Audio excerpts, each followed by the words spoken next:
The best men's runner in track and field is retiring. A world NBA champion has been crowned, and Ezekiel Elliott is still under an NFL investigation.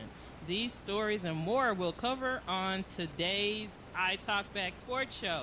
I'm joined by my birthday hungover co-host Jamal Bunner. Woo! My name is Kay, and thank you so much for tuning in.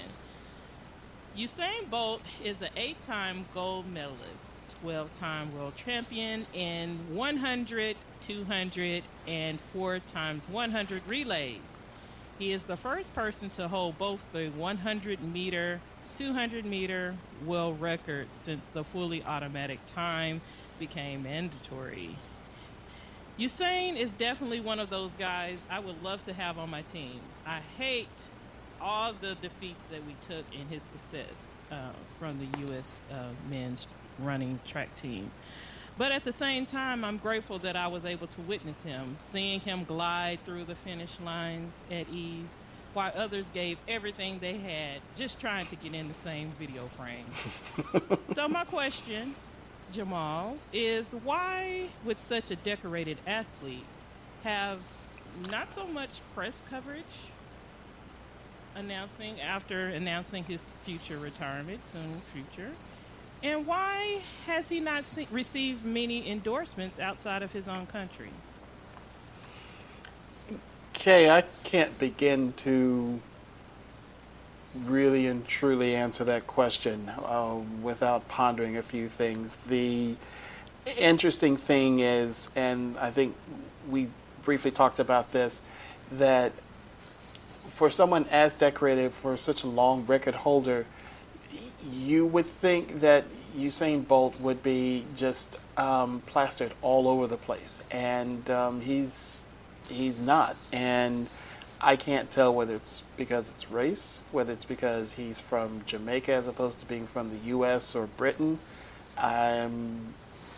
He's an eloquent speaker. He's fun. Oh, he's fun. He's really hilarious. So I don't know, Kay. I'm kind of confused. I would love to see him endorsing some Mercedes. I think that would really be nice. What do you think? I totally agree. He's fun, funny, a fun-loving guy.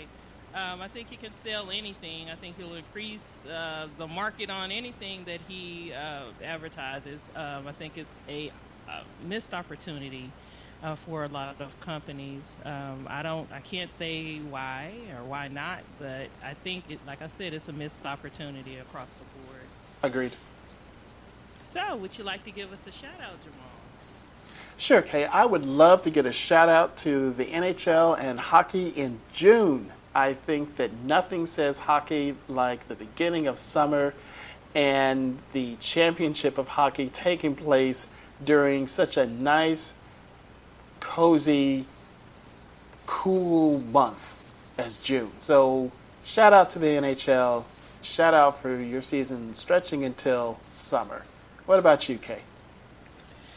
I want to give out a shout to the boys of summer. They have a huge charge in front of them, keeping my attention till these 86 days go by till the first game for my Dallas Cowboys. So, hey, I don't know what y'all need to do, but keep it interesting. Keep it interesting. I'm not sure there's much they can do during the summer, Kay.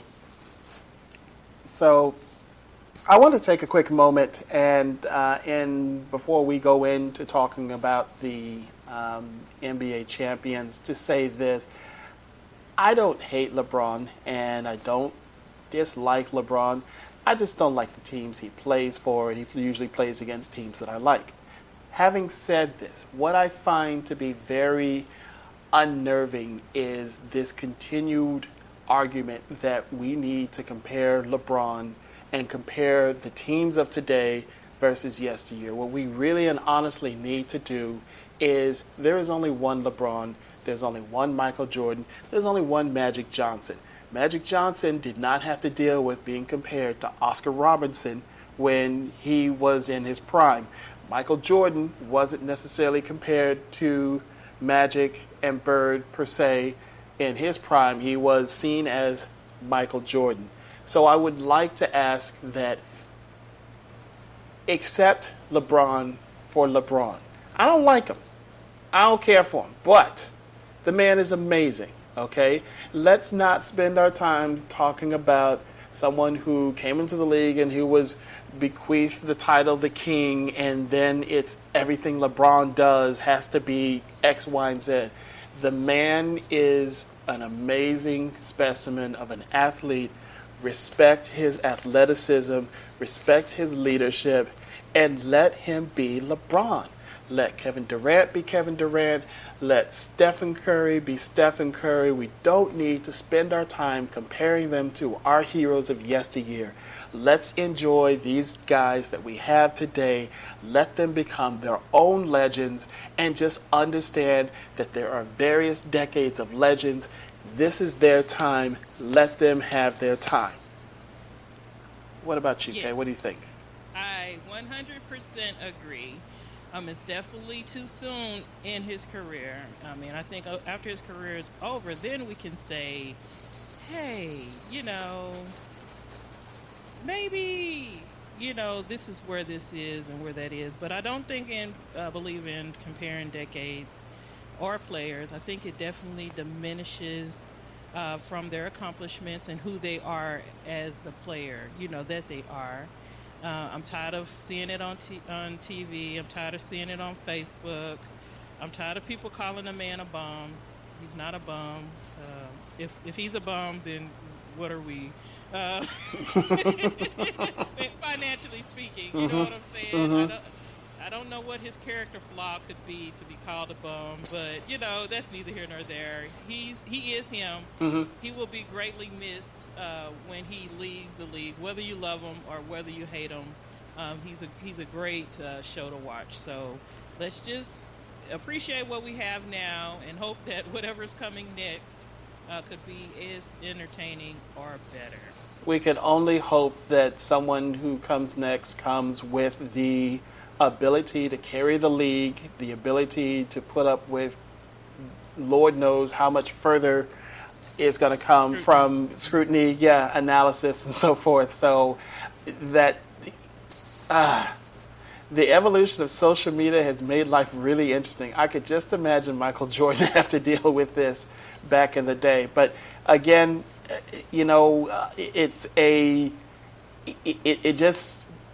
it bugs me to no end that most of the downtime during these games was spent trying to dissect LeBron, and that it really and truly, the man has 3 championships.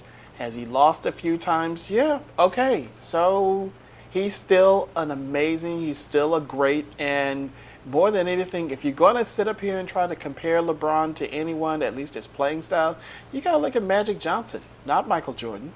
But nevertheless, to something that you said, their time. Let them have their time. And then even when they retired, it was their time. This is who they were matched up against, and this is what they did against who they were matched up against. And beyond that, whatever. Leave that to the barbershop. You can only play who's in front of you. Mm-hmm. Whoever's on the schedule. Mm-hmm. You can't go and say, oh, the whole conference is horrible, and that's why this, and that. That's not my fault. A good argument to me. That's not my fault. Exactly. Now, having said all that, so we're going to talk about the 2014 Dallas Cowboys versus last year's Dallas Cowboys next week. Oh, we can't do that, can we? We can, and we will. We can do whatever we want. We will. We will discuss the 2 Cowboy teams next week. So let's leave LeBron for a moment, and let's go ahead. Jamal, the reason why I say that is because I've contacted numerous of other fans. Hey, call into the show. Let's hear about what you feel about your team. Or, hey, we're talking about such as. They don't want to do it. We're just gonna cowboy them down. That's what we're gonna do. Yeah. But next week. Next week. Okay. Because I get the end of basketball season this week. So this is a melancholy recap of the NBA Finals, because after this, it's the draft and it's downhill from here for me. But the how was it for you? First of all, how were the finals for you? Well, starting the finals, both you and I made the prediction that the Warriors would win in five. So, kind of what happened. So, no surprises. No Congrats, surprises. congrats, very good. Yeah, I don't want to take credit for that.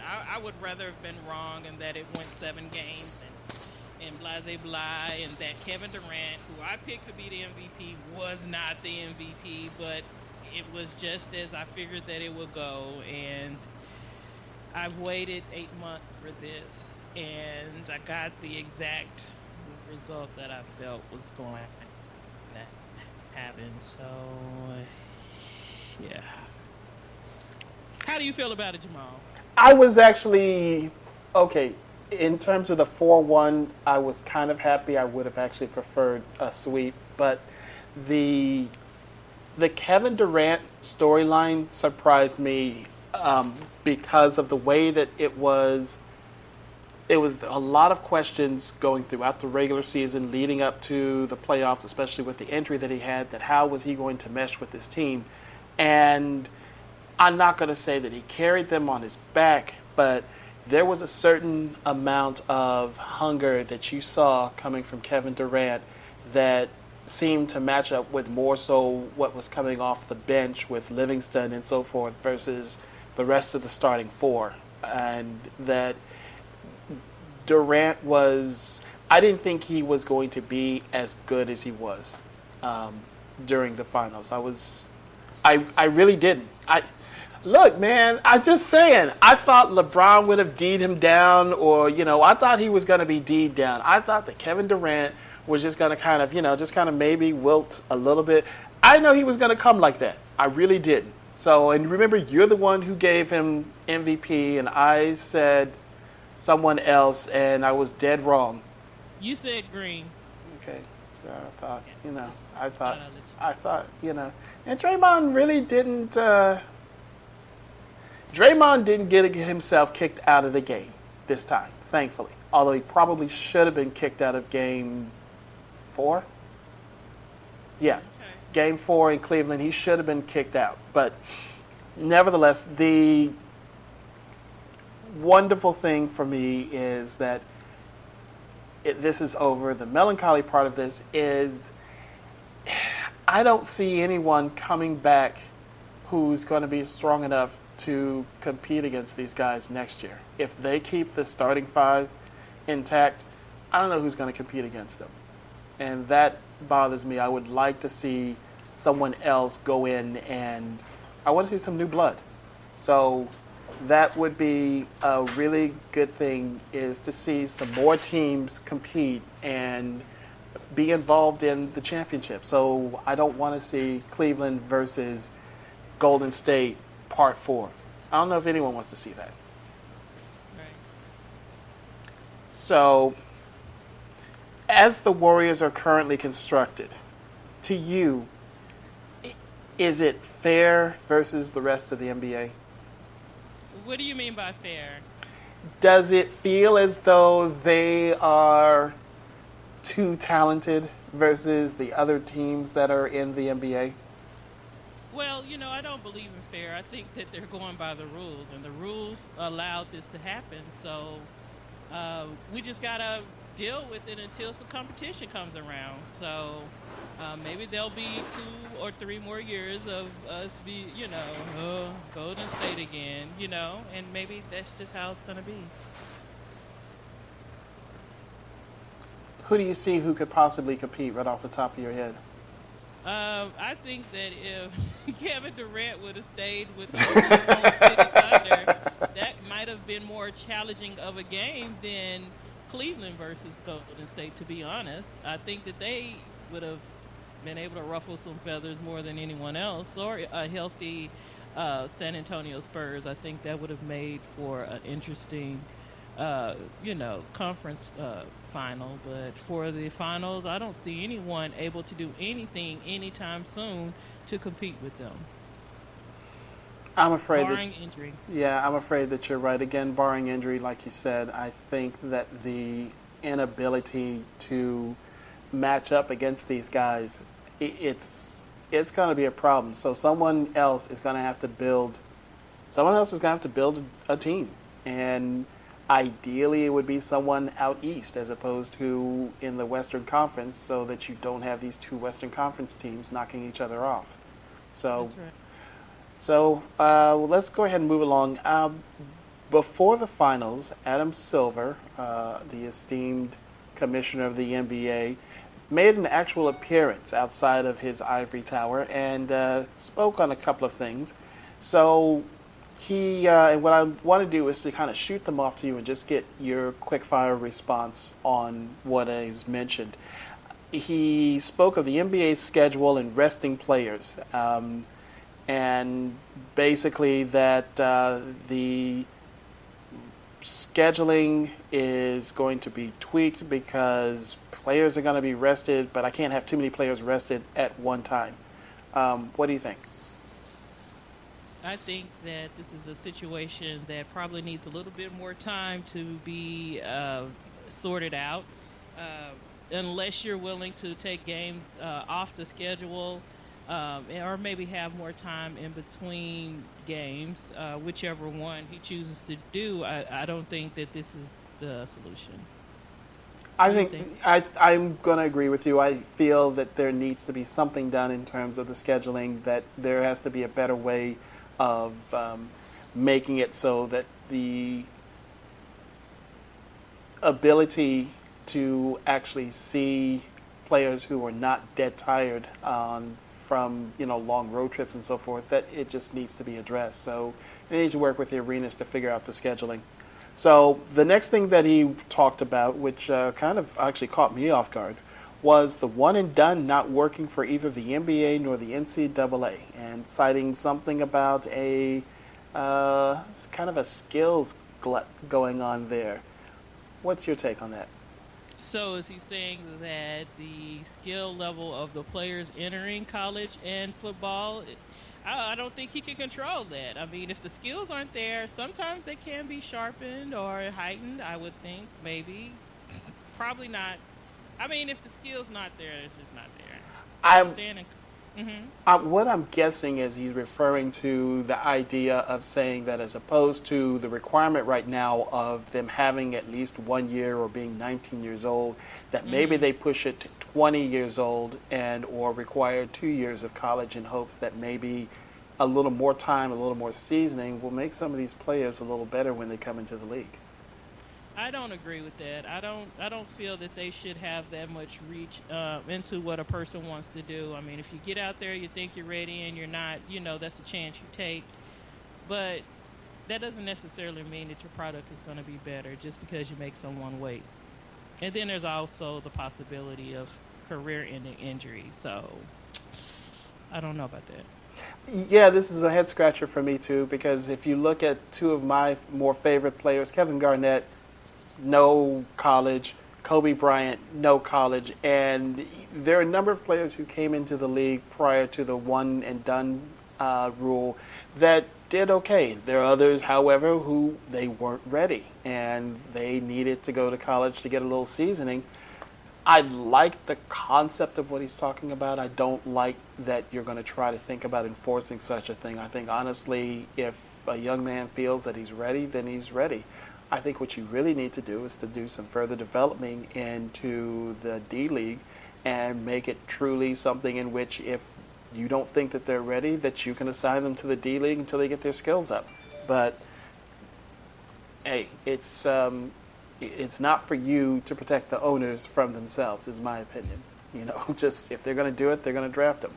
So the last thing that he spoke of, and it kind of goes back to the scheduling, is the back-to-back games. And he spoke of the need to work with arena scheduling to reduce the number of back-to-back games. And I guess essentially what that refers to is the NBA having to work around arenas that are scheduling not only, let's say, hockey, but concerts and so forth.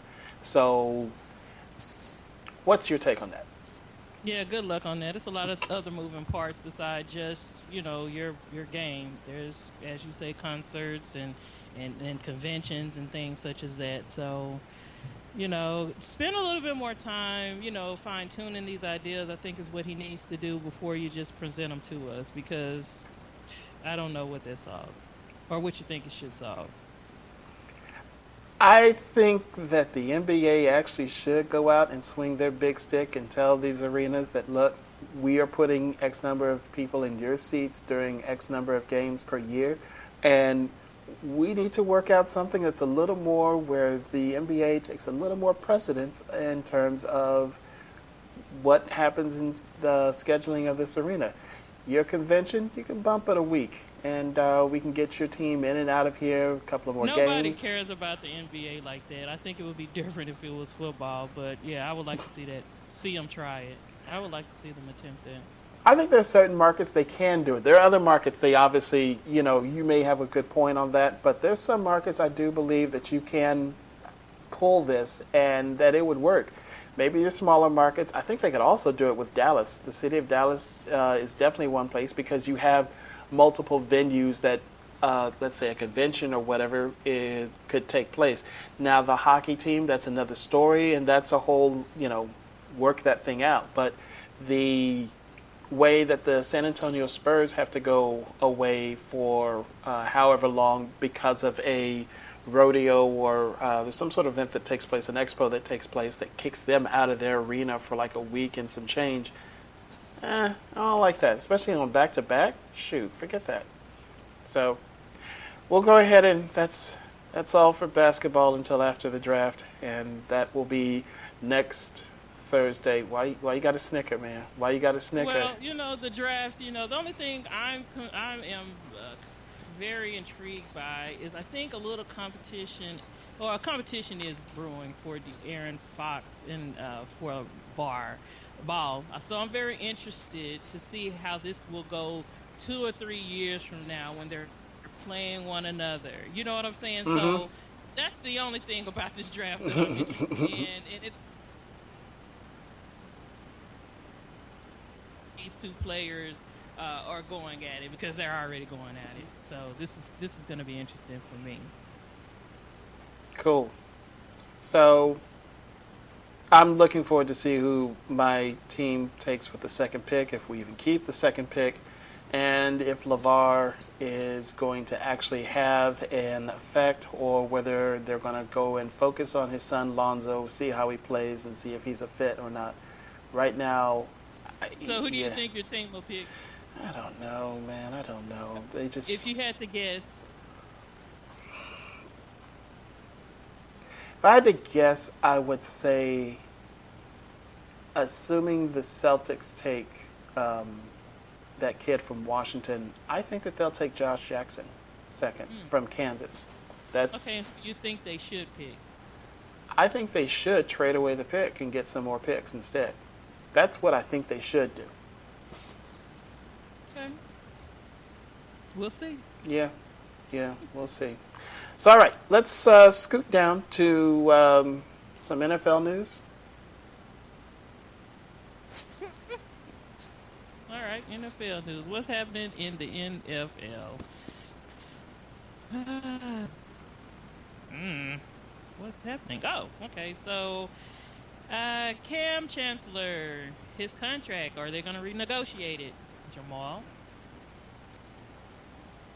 I think they will, but I hope they don't, and I hope that we have the money to get him.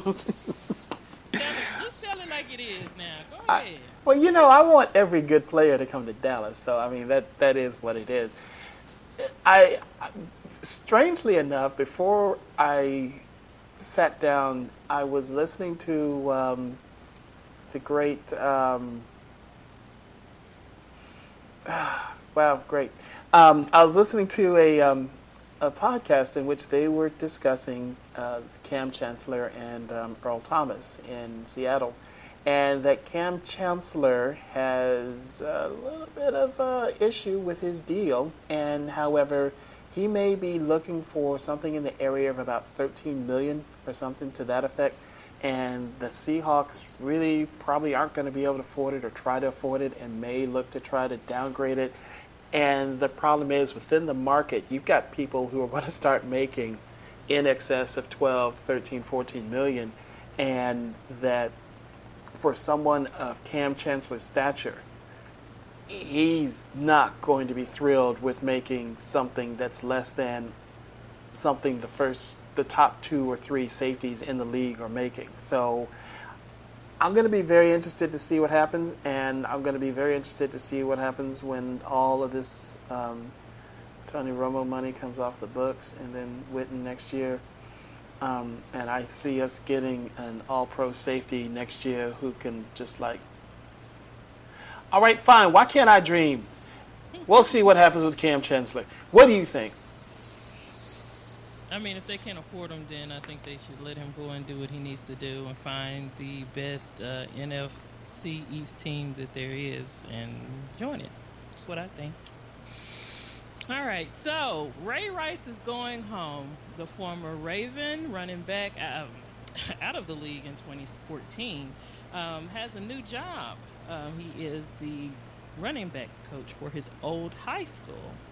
He started off volunteering for the school and since has been hired, according to a New York television network, News 12. Jamal, what do you think about this? I think it's unfortunate that he's not in the NFL or at least gotten a sniff. That said, I think he has a lot to offer the community and that this actually falls in line with the person that he is. That but for that incident, that he is really a very giving person, and so I'm happy to see that he is at least associated with football in some version or another. That said, though, I really wished more for the man, but hey, he can. His life's not over. He can continue on and build from here. What do you think?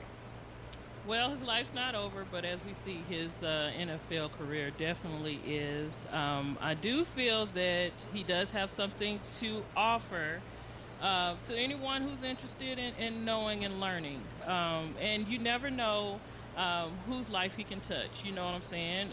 And whatever, the mentors do. So I'm happy for him. It's not the job that he probably wants, but it's not a bad gig, So Nope. we definitely want to hear good things coming, from him because everyone deserves a second chance in a sense, to get it right. Absolutely. So Bob Stoops, oh! the 10-time Big 12 champion winning coach. Oh, I'm glad he's gone out of Big 12. Oh, man. So he was a 190-48. That's pretty good. 9-9 in bowl games.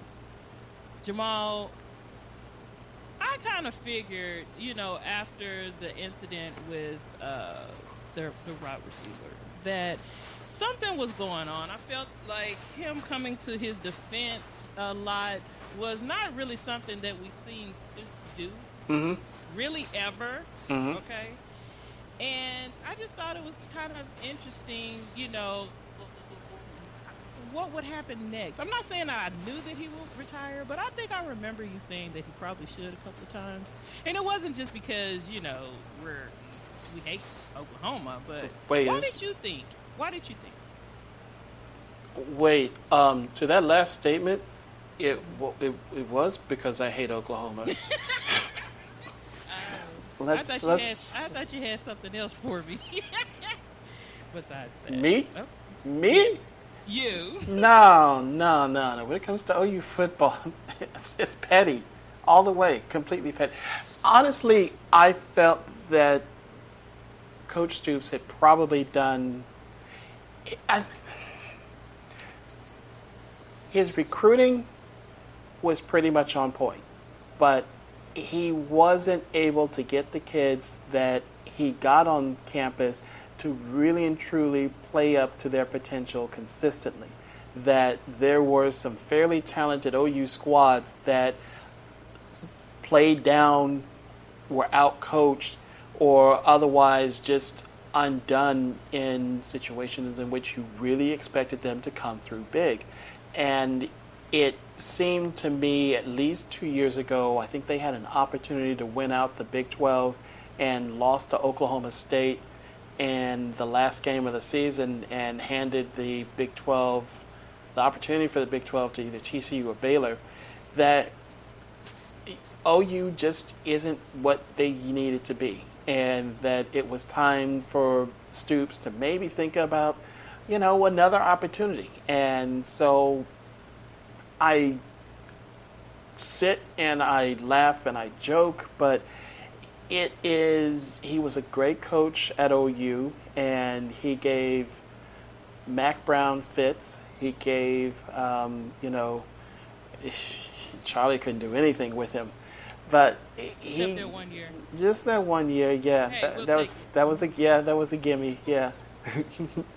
But he did a lot to bring a lot back to OU football, a lot back to the rivalry, the Red River rivalry, and to the Big 12. So, he's done a lot. I have to appreciate the man for what he's done, and I think that wherever he goes, he's going to be a success. My hope is that he goes to the professional level as opposed to finding another college. But he is okay. I think he can. I just don't think he will. Yeah. I really hope he does. But I just said I don't think he will. He can. He can do anything. So let's play that game for a quick second. Where would you see him going in the college level? College level? I don't know. What do you think? It's got to be a school that has. I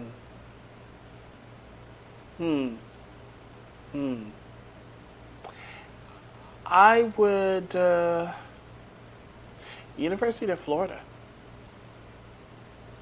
University of Florida. If they don't pull off something major next year, and I don't think they are, I could see him popping up there, or at least setting up residence there. Could be dead wrong, but yeah. Okay. Yeah. So, but in the interim, so the Longhorns, Texas Longhorns, the other reasons why Stoops is quitting so soon, have done a great job of recruiting for 2018. And I think what has probably upset people up in OU, because I don't think this man really and truly retired on his own.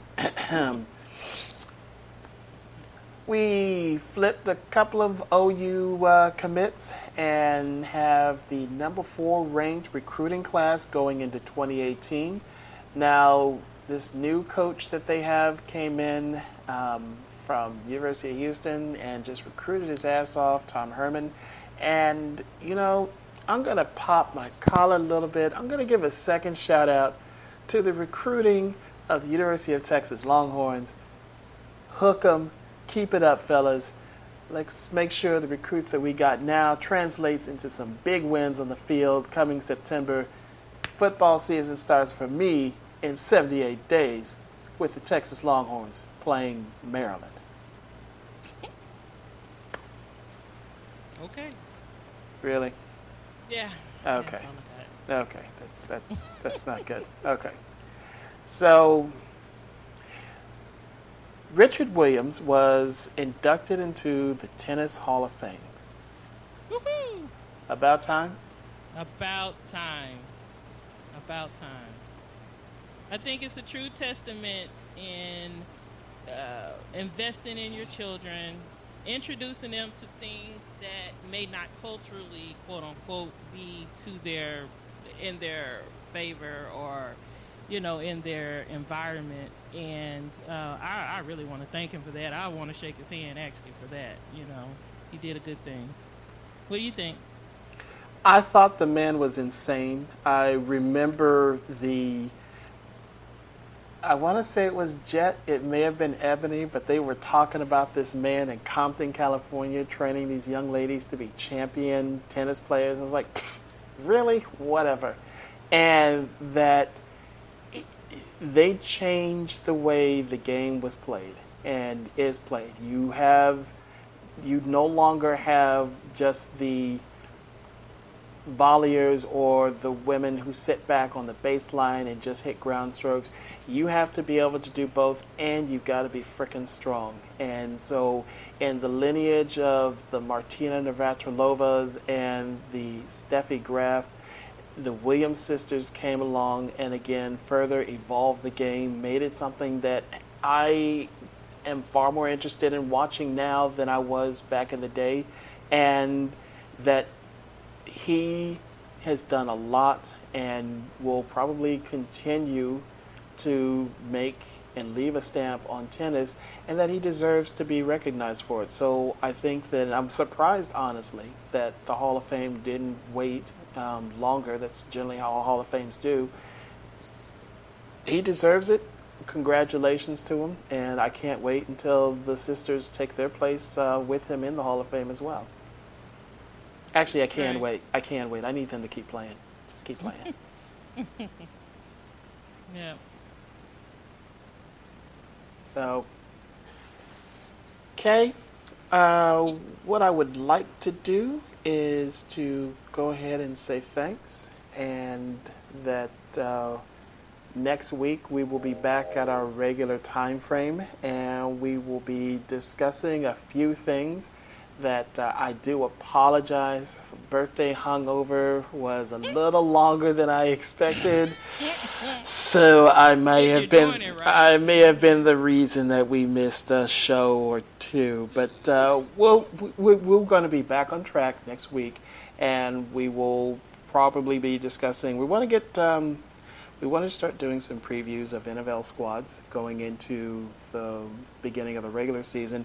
And we also would like to, for the heck of it, have a little discussion about coaching trees and focusing on the NFL. I think next week we can start off with the Big Tuna discussing his tree, which is going to be very interesting to talk about. And I look forward to it.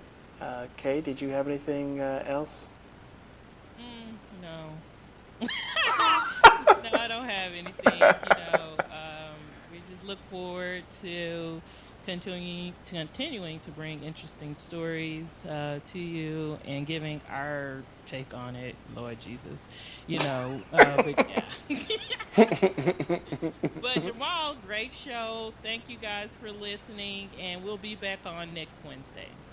Thank you very much. Kay, can you pass the Alka-Seltzer now? No. Dang!